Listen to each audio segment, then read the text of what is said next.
On that crisp autumn morning in 1939, the air above Bletchley Park, just 50 miles northwest of London, held the bittersweet scent of mown grass and the sharp edge of uncertainty. The war had formally begun, yet in practical terms, it felt more like a tense pause, an opening chess move where every action defined the future. Within the elegant yet discreet confines of that Victorian mansion, the greatest duel of the war was about to be fought, not with guns or planes, but with pencils, paper, and the relentless ticking of electromechanical machines. The enemy of every man and woman gathered there in absolute secrecy was not a military division, but machine, the Enigma. For years, the German regime believed it had found the perfect shield. The Enigma, with its spinning rotors and interchangeable plugboard connections, produced ciphers that defied human thought, creating a web of mathematical security that, to the Axis strategists, was impenetrable. It was the secret voice of the Blitzkrieg, the backbone of all military coordination on the sea, on land, and in the air. If the enemy could not decipher their orders, they could not anticipate their movements. And secrecy, after all, was everything. But what they ignored was the existence of a flaw, a primal crack that originated not in London, but in Warsaw. The audacity of Polish mathematicians, the insight of men like Marian Rejewski, had already unveiled the machine's fundamentals even before the war. And, in an act of visionary courage and historical conscience, that vital key was passed to the Allies 5 weeks before the first bomb fell. Bletchley Park was no traditional spy center. It was a crucible of minds. Linguists, chess champions, archaeologists, and eccentric mathematicians recruited from the country's universities and puzzle circles. They were people who felt more at home with equations and patterns than with the brutality of the front line. They were the guardians of secrets so profound that, if revealed, it could mean the immediate defeat of the Allied cause. The pressure within those hastily constructed wooden huts on the lawn did not manifest in battle cries, but in concentrated silence. The only constant sound, almost a mechanical heartbeat of the war, was that of relentless logic and that of the first and greatest information weapon the world had ever known. The bomb machine, developed by the genius of Alan Turing and Gordon Welchman, designed to mimic the Enigma process, testing millions of settings per hour. The routine was a rigorous ritual of exhaustion. German telegrams, intercepted by listening stations scattered along the coast, arrived as indecipherable blocks of nonsensical letters. Their decoding depended not only on the bomb, but on human shrewdness to identify cribs, small repetitions or guesses about the message content. A standard greeting, a weather report, the simple word, nothing, could be the toehold the cryptographer needed to pull the thread of an entire day's worth of ciphers. They lived on scraps of information, turning the white noise of war into clear orders. They became the readers of a global diary that belonged to the enemy. The Battle of the Atlantic was the proving ground for this intelligence effort, codenamed Ultra. In that vast and unforgiving ocean, Allied convoys, the lifeline of supplies, food, and men to Great Britain, were hunted relentlessly by the U-boats, the German submarines. The Wolf-Pack tactics, orchestrated by Karl Donitz, were choking the island.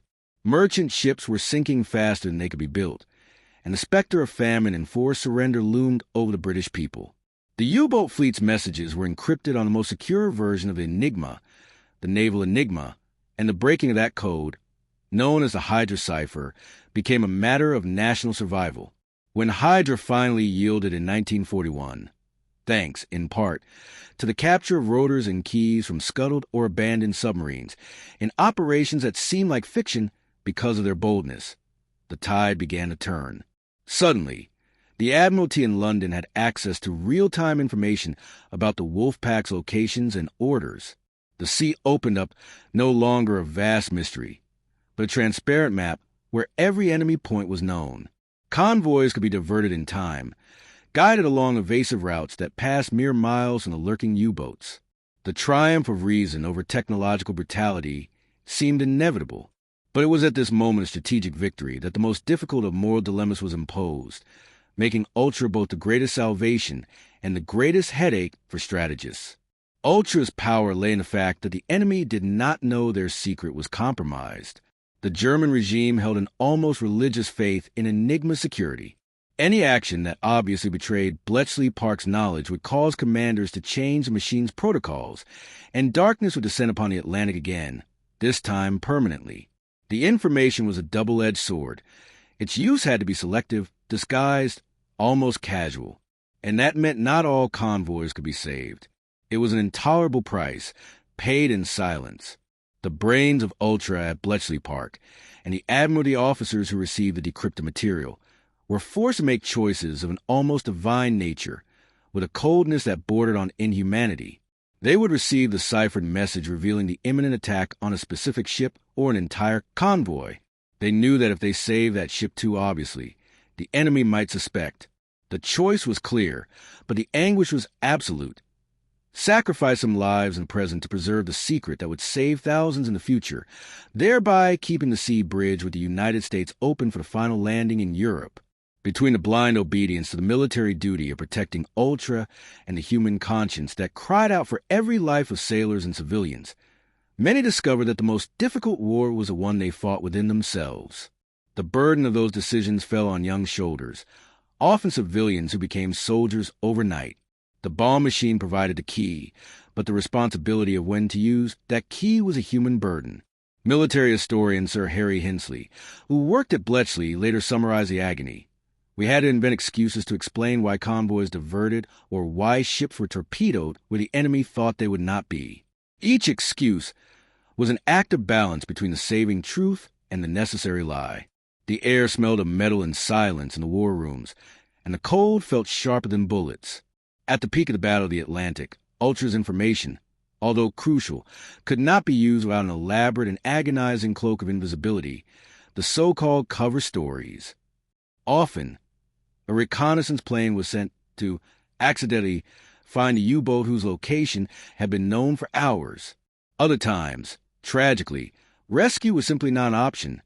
The doomed ship had to sink so that the war could be won. The pain of this decision lingered with those responsible for decades, even after the war's end. The certainty of calculated sacrifice in the name of the greater good, the very survival of Great Britain, was a moral stain that would never be erased by the glory of final victory. It was the war fought in ethics, where courage was less visible than simple resignation to cold necessity. The work at Bletchley Park was a double existence. By day, the life of a country estate, with its cricket matches and afternoon teas. By night, a plunge into the darkness of the enemy's mind. Secrecy was total. People worked side by side for years, without knowing exactly what the colleague in the next hut was doing. The terror did not come from the sound of bombs falling on London, but from the possibility of mistake, a slip in logic that would allow the German regime to realize their code was exposed. And the consequence of such an error would not just be the reboot of cryptography, but the sinking of hope. Thousands of people, mostly women, operated the bomb machines, feeding them the intercepted ciphers. They were the ones who listened to the clunk-clunk of the machines simulating Enigma. They were the silent gears of a war that did not scream. The military historian, upon revisiting these spaces, confronts the immensity of invisible dedication. Victory did not have the face of a general, but the tired expression of a young woman who spent 12 hours a day plugging cables and turning rotors, knowing only that her work was vital, but never knowing what was actually written in the messages she helped reveal. The war no longer screamed. It whispered. This whisper became audible in every theater of operation. Ultra began providing strategic intelligence about the German army's orders of battle on the Eastern Front, the movement divisions in North Africa, and the fortification preparations along the French coast. Suddenly, Allied strategists had not just a prediction, but an almost exact reading of the enemy's intentions. Enigma became the regime's great traitor, and the British Intelligence Center its unwilling confidant. Ultra's data allowed the Allies to know, for example, the exact date and location of the German invasion of Greece in 1941. Instead of a blind defense, they were able to position their troops to minimize losses and maximize the destruction of enemy equipment, preparing an orderly retreat instead of a total defeat. In North Africa, Rommel, the Desert Fox, often wonder how Allied generals always seemed to anticipate his flanking movements or the arrival of his fuel convoys. The answer lay in the silence of Bletchley Park. Every move he made was a telegram that passed through the bomb. But the moral dilemma never ceased. In 1940, when the German regime began the bombing campaign against British cities, known as the Blitz, Ultra could predict with reasonable accuracy where the bombers would strike. Saving the cities by warning them meant risking the secret. Destroying the secret meant losing the war in the long term. Prime Minister Winston Churchill had to make the agonizing decision to allow some smaller towns, or less strategic parts of London, to be hit, disguising the knowledge of the attack, in order to protect the secret that would ultimately save the nation. It is the kind of decision that scars the soul of the leadership, where loyalty to duty becomes a prison, and the cost of freedom is measured in lives that could not be saved. When loyalty becomes a prison, what remains of freedom? Only the awareness of sacrifice, the certainty that today's pain is a price for a tomorrow where humanity can breathe again. War, in its coldness of numbers and maps, always tries to erase individuality, but the truth was fragmented into diaries and short transmissions. Every record is an echo of conscience, a vestige of a generation that lived the unspeakable with simple words. The beauty of history is not in the grand troop movements, but in the resistance of the small, the human that refuses to be just a statistic. Ultra, with all its power of foresight, could never decipher the human cost of its own secrecy. In a letter found decades later in an attic in Cornwall, written by a radio operator on a merchant ship crossing the Atlantic, we read the solitude of the naval war. Messages come from all sides, codes and static noise, but sometimes I wonder if there's anyone left to answer them. We are 5 days from land, and every wave feels like a judgment. We don't fear the storm. We fear the silence that hides the shadow. We receive new coordinates, a diversion 150 miles east. No one explains why. We comply and try not to think. The coldest fear is the one without a face. This is the solitude of war, the feeling of sending signals to a world that might no longer exist. The sailors, targets of the U-boats, were subject to orders that came from an invisible knowledge, which either saved them or condemned them, and which they could never question. This blind obedience was a perfect cover for Ultra, but ignorance was the price they paid for their own safety. At Bletchley Park, the work continued, monotonous and frightening. One of the young cryptographers who dealt directly with naval messages, and who had the task of determining which information was too hot to use, wrote a note in his diary that remained secret for over 50 years. Today, we saw the message of the attack on convoy HX 112. If we were honest, we could have saved all 6 ships. But if we did, the northern pattern would be changed within 24 hours, and we would lose months of work. We did the math. We diverted one and allowed the attack to proceed. Acceptable losses, says the report I must draft. But the phrase tastes like ash in my mouth. Are we murderers by omission or saviors by sacrifice? I don't know the answer, and I cannot ask anyone. It is in this kind of dilemma that language becomes a shield. Suffering becomes a number, and the number erases the face. The cryptographer's pain was not that of pulling the trigger, but of calculating the cost of human life on a strategic spreadsheet. Another account, from the chaos of the front, from a nurse in a makeshift hospital during the Tunisian campaign, showed how hope manifested in simple rituals. The flow is endless, and fatigue is worse than fear. They smell of dust and exhaustion and the cold metal of the cots. We have no idea what's happening beyond the doors, but today the wounded brought with them a strange calm. They seemed to know the worst was over. We learned to distinguish the sound of retreating boots from the sound of hope, a firmer step, a voice less hoarse.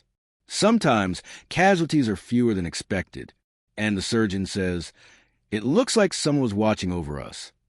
It's a blind faith, and we accept it. When even silence gains a sound and hope has a rhythm of footsteps, we realize that the human is simultaneously dissolving and rebuilding itself.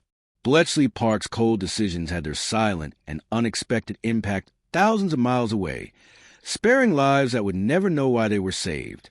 And finally, a civilian diary from a woman in Malta during the brutal siege that desperately depended on supply convoys brings a note of almost poetic faith. Food is rationed to the limit of survival. We wait for the ships. Each morning, fear weighs heavily. But today, the church bell rang earlier than usual, perhaps by mistake, or perhaps to remind everyone that we are still alive. The sound is clean, ringing out over smoke. It is a sound of stubbornness. Even in the darkness, humanity creates rituals to remind itself of itself. It is the ultimate act of resistance, to feel. The strategic climax of Ultra came with the invasion of Europe, D-Day. The success of Operation Overlord depended on deceiving the German regime about the actual landing location.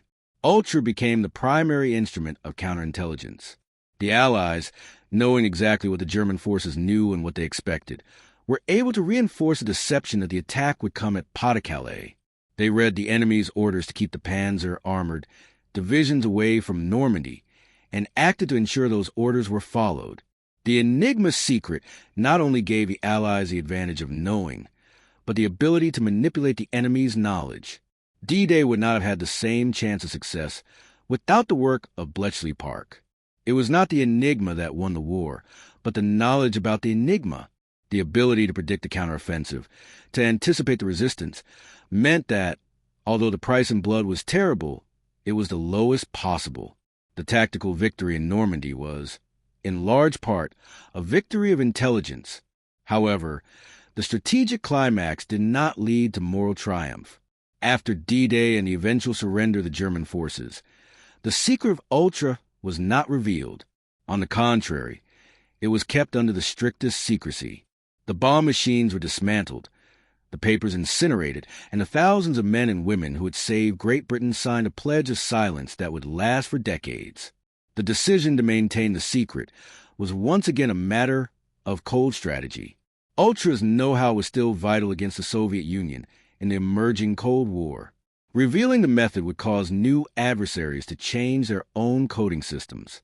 Thus, the greatest intellectual and military achievement of the century remained hidden, and the heroes of Bletchley Park returned to their civilian lives as if nothing had happened, carrying an unbearable weight of unshared knowledge.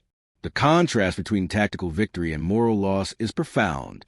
Those who had saved Europe could never speak of their deeds, not even to their families.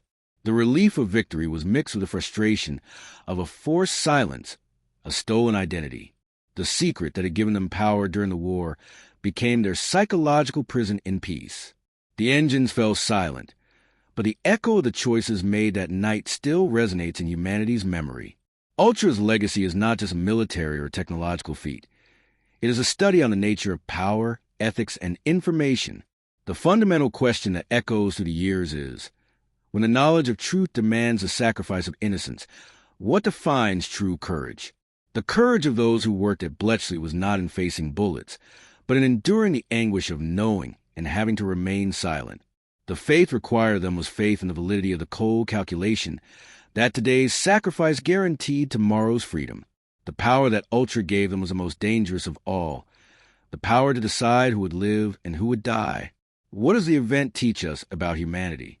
It teaches that modern warfare is won not only by brute force, but by intelligence and information. But above all, it teaches that technological victory never erases the moral dilemma. The snow covered the soldiers' footprints and erased the remnants of the torpedoed ships in the Atlantic, but not the weight of the decisions made there. Today, when we visit the wooden huts at Bletchley Park, we don't just see machines and codes. We see the ghost of an impossible choice, the choice between the secret and the soul. The story of Ultra is a solemn reminder that, even in the darkness of a global conflict, the most significant battle is the one fought between a mind that calculates and a heart that feels. The silence imposed on those cryptographers was finally broken decades later, allowing the light of truth and the honor due to be at last recognized. The war ended, but the reflection on the price of information continues.